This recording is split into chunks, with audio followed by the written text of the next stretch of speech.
warahmatullahi wabarakatuh. Halo guys, perkenalkan kami dari kelompok 1. Saya Ana Fadila, Trianita Dewi, Sakinah Mawadah. Kami dari kelas 3 Ekonomi Syariah akan mempresentasikan PPT kami dengan judul Kemiskinan dan Kesenjangan Pendapatan, guna untuk memenuhi tugas mata kuliah Perekonomian Indonesia dengan dosen pengampu Bapak Dr. Aan Zulianto, SEMSI. Baik, yang pertama kami akan menjelaskan tentang definisi kemiskinan. Kemiskinan adalah suatu keadaan ketidakmampuan untuk memenuhi kebutuhan dasar seperti makanan, pakaian, tempat tinggal, pendidikan, dan kesehatan. Lalu ada dampak kemiskinan. Apa saja sih yang menjadi dampak dari kemiskinan? Yang pertama, kriminal. Kedua, depresi. Ketiga, konflik. Keempat, pengangguran. Dan sulit akses terhadap pendidikan. Lalu apa sih yang menjadi strategi pemerintah untuk mengentaskan kemiskinan yang ada di Indonesia ini? Ada dua, yaitu jangka pendek, jangka menengah, dan panjang. Jangka pendek yaitu membangun sektor pertanian, usaha kecil, dan ekonomi pedesaan. Yang kedua, jangka menengah dan panjang. Ada membangun dan penguatan sektor swasta, kerjasama regional, manajemen APBN dan administrasi, desentralisasi, pendidikan dan kesehatan, penyediaan air bersih dan pembangunan perkotaan, dan pembagian tanah pertanian yang merata. Selanjutnya kami akan menjelaskan tentang faktor penyebab kemiskinan. Ada dua, yang pertama kemiskinan alamiah, yaitu kemiskinan alamiah terjadi akibat sumber daya alam yang terbatas, penggunaan teknologi yang rendah, dan bencana alam. Faktor yang kedua, kemiskinan buatan. Kemiskinan ini terjadi karena lembaga-lembaga yang ada di masyarakat membuat sebagian anggota masyarakat tidak mampu menguasai sarana ekonomi dan berbagai fasilitas lain yang tersedia hingga mereka tetap miskin.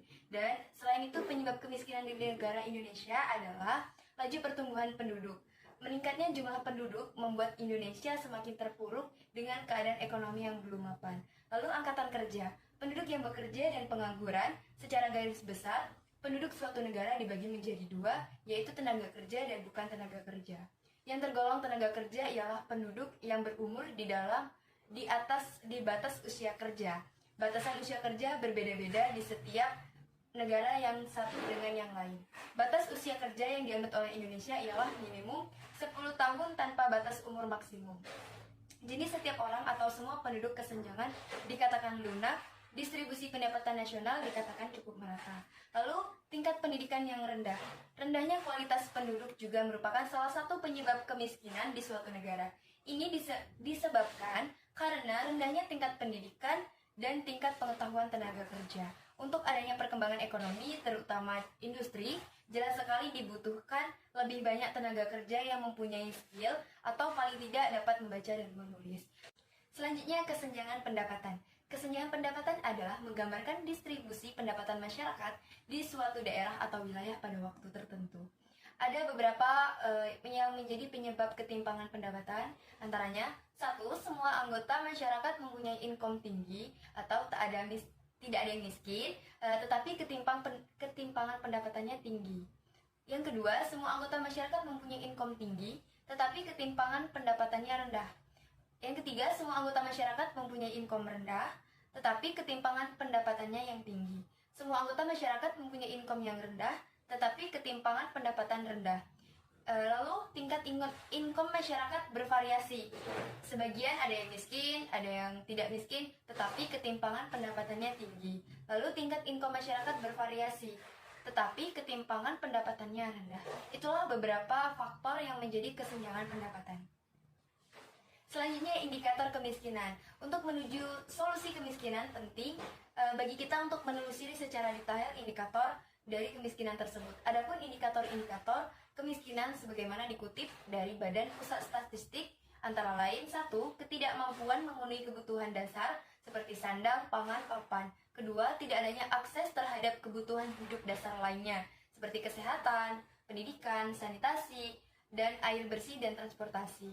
Ketiga, tidak adanya jaminan masa depan karena tidak adanya investasi untuk pendidikan dan keluarga. Keempat, kerentanan terhadap goncangan yang bersifat individual maupun massa. Kelima, rendahnya kualitas sumber daya manusia dan terbatasnya sumber daya alam. 6. Kurangnya apresiasi dalam kegiatan sosial masyarakat. 7. Tidak adanya akses dalam lapangan kerja dan mata pencarian yang berkeseimbangan. 8. Ketidakmampuan untuk berusaha karena cacat fisik maupun mental.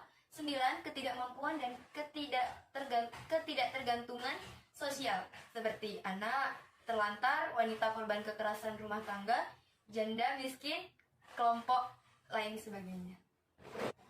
Next, tentang indikator kesenjangan pendapatan. Adapun indikator-indikator kesenjangan pendapatan antara lain sebagai berikut. Yang pertama, UMR yang ditentukan pemerintah antara pegawai swasta dan pegawai pemerintah yang berbeda. Kedua, PNS golongan atas lebih sejahtera dibandingkan petani. 3. Pertanian kalah jauh dalam menyuplai produk domestik bruto atau PDB hanya sekitar 9,3% di tahun 2011, padahal Indonesia merupakan negara agraris.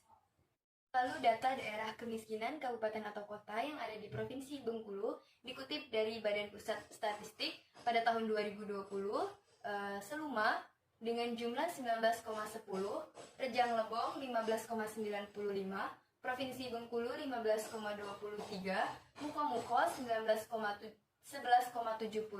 Lebong 11,77, lalu Kota Bengkulu 18,09, Kepahyang 14,74, Kaur 18,89, Bengkulu Utara 11,65, lalu Bengkulu Tengah 8,80 dan Bengkulu Selatan 18,54. Posisi tertinggi kemiskinan yang ada di Provinsi Bengkulu pada tahun 2020 diduduki oleh Kabupaten Seluma dengan jumlah 19,10 dan paling rendah di Kabupaten Bengkulu Tengah dengan jumlah 8,80. Itu saja yang dapat kami sampaikan mengenai kemiskinan dan kesenjangan pendapatan. Terima kasih atas perhatiannya. Sampai ketemu di lain waktu. Wassalamualaikum warahmatullahi wabarakatuh.